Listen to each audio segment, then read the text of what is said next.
Friends, as time goes by, a lot of things change, and the challenges that come to us, their new solutions also come to us. As time goes by, we should also understand those solutions. Today's biggest challenge is distraction, not being able to manage time and not being productive.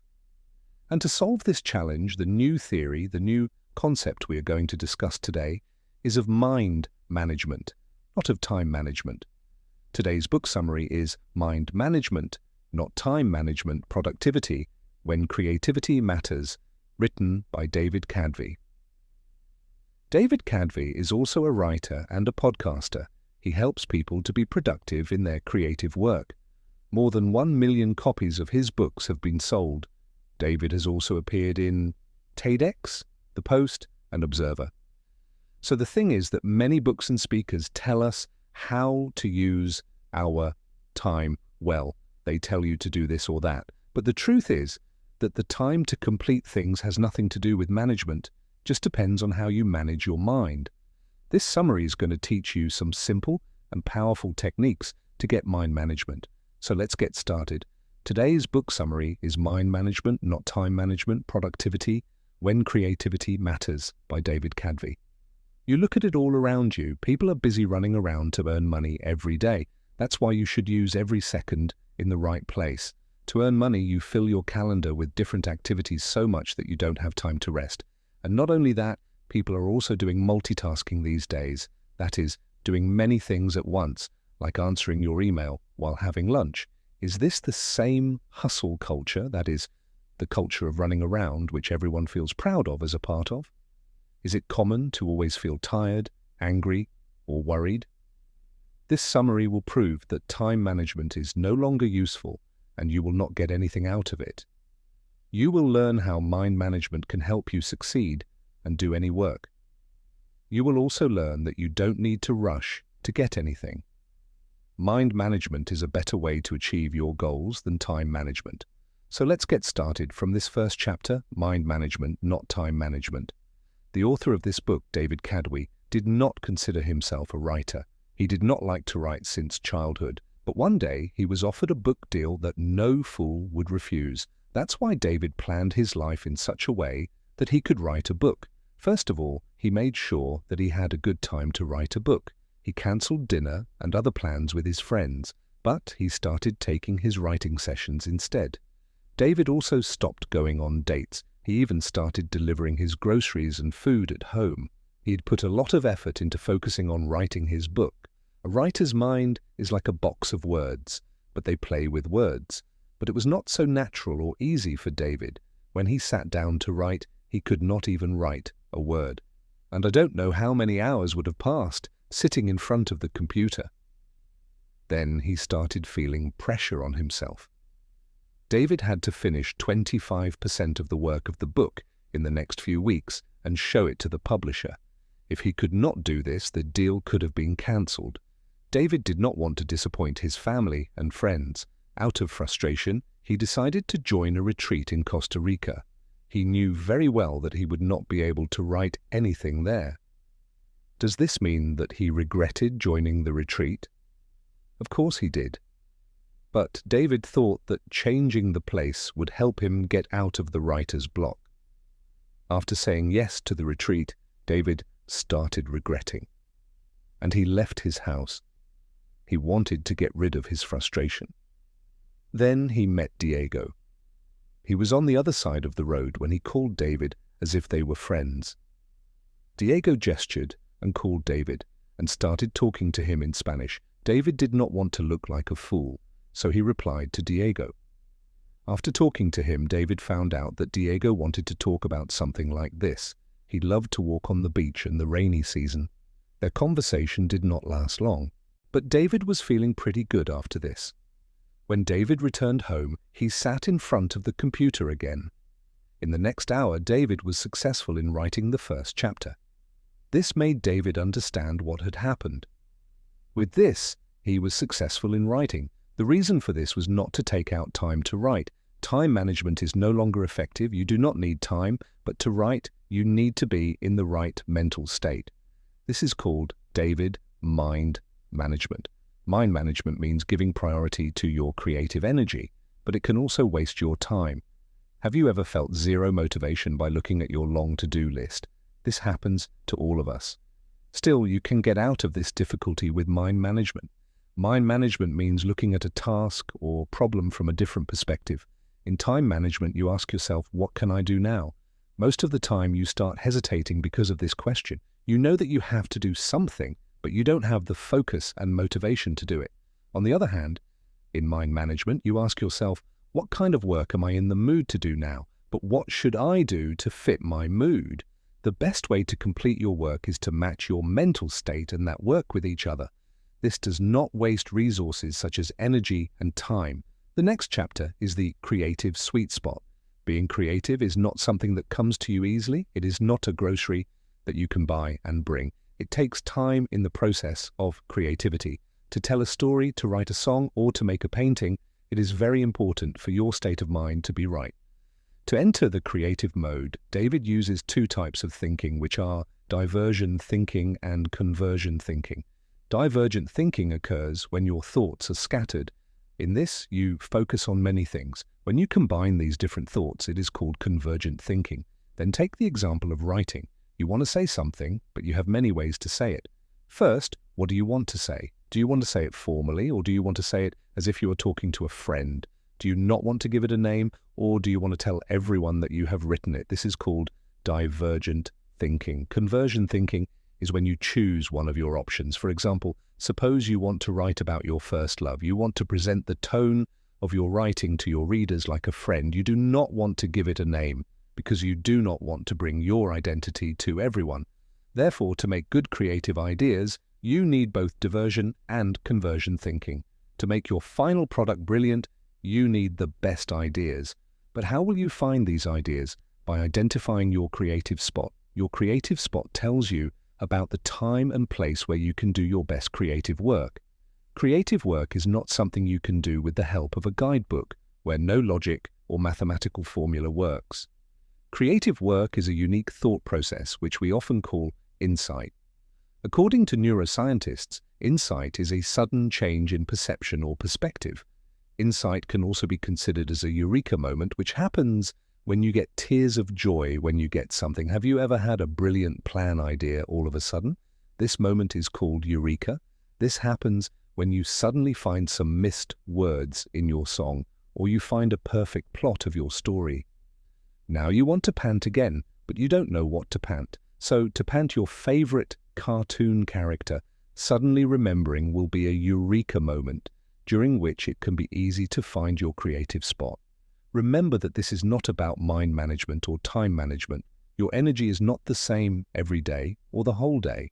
Just like you spend a lot of energy on your job, you spend a lot of energy on socializing with your friends, panting, or working on Nobel. So find the right time of the day when you have the most energy. You have to keep your system, i.e., your sleep cycle, in balance. This system helps you stay awake during the day. Think of it as a line going up. The more you stay awake, the more alert you will be. But along with staying awake, your sleep-dead system stops you from being alert. In other words, if you don't sleep well for a night, your sleep-dead becomes too much. Think of your sleep-dead as a line going down because it reduces your energy.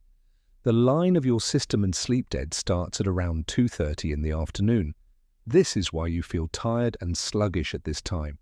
Understanding your body clock helps you focus on your work easily. Many people work with a lot of focus in the morning, like the best violin player practices for the first 2 to 4 hours of his day. Famous writer Virginia Woolf and psychologist BFP do the same. This is because the time in the morning is the time when people are fully awake and most alert. To get your creative spot, David has told us another way. This is called the first hour rule, which helps you stay disciplined in completing your work. When you spend the first hour of your day on your project, it is called the first hour rule. And it should not be a random project, it should be your most important project. By doing this, you will be able to complete the project quickly. Listening to this, you must be thinking if this is really possible for you. The answer is yes, it is absolutely possible. Start your day with your most important work. That is, with a work that you have to do. By doing this, to complete it, your chances of being lazy become very less. Doing this also prevents the obstacles in that work. After taking this important learning, let's move towards the next chapter, the 4 stages of creativity. When you are not actually writing and painting, you can still do writing and painting. The process of creativity is not just about writing and painting. This is called the 4 stages of social psychologist Graham Bowler control, or the 4 stages of creativity. The first stage is preparation. This happens when you think about your project. What will be the characters in your story? How long will your song be? What will you use to make the painting? This is the brainstorming stage. In this, you have so much information about your project that you become like a walking encyclopedia. David also started working on his book in the same way. There was also a time when he used to sit in his living room and open such sources of information. David's books, newspapers, and journals were scattered all over. He also had a whiteboard on which he used to write possible topics and chapters. The research that David did was not a waste of time. It was helping him to reach the next stage of creativity. The second stage is incubation. This is the time when you are not so active on your project. You may be working on something else or spending time with your friends and family. We need to take a break from time to time. To complete this task immediately, forcing yourself does not always work. Doing this will make you frustrated and angry. This will make it difficult for you to find your creative spot and go to the third stage. The third stage is elimination. This is the eureka or aha movement. The third stage cannot be fully explained. This is because it is sudden and unpredictable. As it is said, if you do not make necessary preparations, you will not reach this stage. You will have to give a lot of time to the first stage. Let's see how the first stage helps you reach the third stage. For this, we will take the example of Paul McCartney of the Beatles. Paul composed the memorable song Yesterday in a very unique way. He heard the melody of this song in his dream. When his eyes opened, he woke up in the middle of his sleep and started playing that melody on his piano. And in this way, he composed one of the greatest songs in history. But it was not that easy. Even before writing Yesterday in a Day, Paul was writing some more songs. He had been creating music for years, and because he was able to write a song like Yesterday in a Day, his work did not stop there. Paul made sure that he completed the 4th stage well, which is verification. The 4th stage is verification. This happens when you think about the eureka movement. In this, you make sure that your idea is foolproof and brilliant. You double-check that there is no shortage of anything. Paul did not 100% believe that his song was original. He thought that maybe this was also such a melody that he had never heard before. At that time, there was no such ENP or software that could tell if a melody was original or not. That's why Paul took a year and a half to confirm whether that melody was his own or not. During this time, to change his song, he worked a lot to improve its lyrics, tune, and arrangement. If you don't invest your time in every stage of creativity, you can never make a masterpiece. You have to go through every stage of this entire processor. Next is JNAPTAR, the 7th mental state of creative work. Debit had no strict rules, but he had such a job and a place to go that helped him get into the right mood to write something in his small notebook. He used to go to the 19th floor of the John Hancock Center. These thoughts are scattered in the beginning. But after writing them, David also started seeing those other things that he felt should be included in his book. John Hancock Center helped David to arrange his thoughts. There was a coffee place called Absento Coffee that David liked very much. The mind there was beautiful, and the smell of coffee beans makes that place an ideal place for writing. Like David, you can also work in different ways according to your mental state. Your mental state can be one of these 7 mental statuses. The first is the prioritized mental state. This is a place where you look for specific questions and answers to them. David spends most of his time in this state. He does research on how to make a chain up tour or how to verify whether the phenaks he is going to write in his book are correct or not. The 4th is the general mental state. This is the state where you actually work. You make something by combining the ideas gathered in the previous mental status. For example, writing your first draft is the 5th, the polished mental state. This stage is to edit and scratch the work that you made in the previous state. For example, you pay attention to the meaning of your sentence. In painting, you check that there is no place on the canvas where you did not paint, or there is no color that needs to be made deeper or lighter. The sixth is the administrative mental state. You cannot always focus on your creative work. You also have some responsibilities that you have to do. For example, paying your bills and spending time with your family. This mental state is important because you have to pay attention to other areas of your life as well. Finally, there is a recharged mental state. In this state, you need to rest and refresh yourself. Take a day off or go on vacation. When David has his book, take a day off or go on vacation. When David gets stressed, he goes for a massage. Sometimes watching a funny video or movie can also help. Find ways to calm yourself and relax your mind. David's creative cycles had a very strange routine. From 12 a.m. to 4 a.m., he would only focus on his book. At 4 a.m., he would turn off the light, turn off his computer, and sleep till noon. The next day, David would get ready and go to the coffee shop. He would work in the cafe until it was time to close.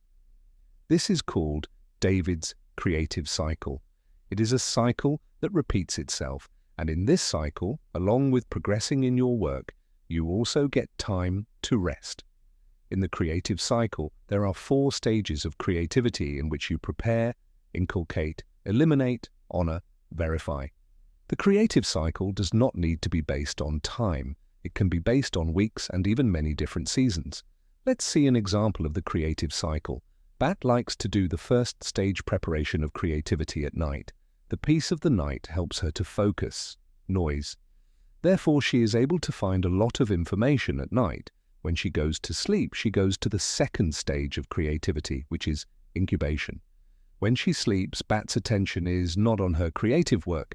This makes Bat feel relaxed and inspired in the morning. She reaches the third stage of creativity, which is illumination. When she eats her breakfast, she gets a great movement. She gets the right words for her song and immediately writes them on the tissue paper she keeps with her. She spends the whole afternoon correcting her song. She changes some words to better ones and chooses the best instruments to play that tune. There are many options to manage your mind. You just need to find the one that suits you the most. Next chain up to is creative systems. Once David was in trouble, he had to interview Dr. Rock for his podcast. Dr. Rock was an inspiration for David. He had written a book called Your Brain at Work, which helped David understand how the mind works. David believed Dr. Rock to be his ideal, but the day David had to talk to Dr. Rock, he had to face many difficulties. The first apartment he had rented was under construction. There was noise all day. To record a podcast, it couldn't get any worse. Second, David had recently come to Panama City to write his book, but he didn't know his new neighborhood well. He had no idea where he could find a good place for an interview. Third, David knew it would be impossible to change the schedule because people like Dr. Rock are always busy. It was like a golden opportunity. It felt like it was going to happen. David had to cancel the podcast. Nothing was going right, but David's creative system was activated. He wrote an email to Dr. Rock. He didn't know how, but he didn't feel hopeless. He had found a solution to every problem he was facing. Finally, David was able to record with Dr. Rock. In the creative system, there is a repeating processor that helps you to do your creative work. It helps you to know what steps to take your mental energy in mind. Think of the creative system like an umbrella that covers the stage of your creative cycle and creativity. It basically takes care of the entire creative processor. The creative system needs at least a creative dose. This is the smallest thing that you can do to advance your creative work. Let's say you are a writer and you have a minimum creative dose. Writing a paragraph for your book helps you to focus on your other priorities. An open loop is also a good thing. Let's take IAC as an example. When you feed your cat, you pay attention to the fact that the cat's food is about to finish. You make a mental note. This is an open loop because you have to buy cat food. It keeps running in your mind even when you are doing something else. An open loop keeps running in your mind. This mental space can only be empty when you buy cat food. It seems like a negative thing, but an open loop is beneficial for your creativity. or helps you to advance your project. Let's go back to the example where you were a writer and you were writing a paragraph that creates a coupon loop in your mind, which you can see again in the coming days. In this way, even if you can't spend your entire day writing, you won't feel guilty.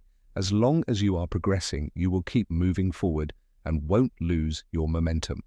The best thing about the creative system is that you can keep many open loops. One loop can be connected to the plot of your story, while the other loop can be connected to the background of the character. The creative system stops you from making excuses. You can't even say that you don't have time, because you need only a few minutes for the minimum creative dose. And now the turn which we call the conclusion, i.e., we will repeat the learnings of all the chapters we have read and listened in this video series. First of all, you have learned what is mind management. It means to create the right mental state to do your work. It means to ask yourself what kind of work I am in the mood to do and what I can do to fit in that mood. Second, you have learned that by finding your creative sweet spot, you can achieve mind management. By applying devotion, honor, conversion, thinking, you can do this. You can make eureka movement in both ways, which is like a sudden success in your creative work. To find your creative sweet spot, you have to recognize your most productive time. Most people like to work in the morning because there is less distraction during that time. Third, you have learned about 4 stages of your creativity.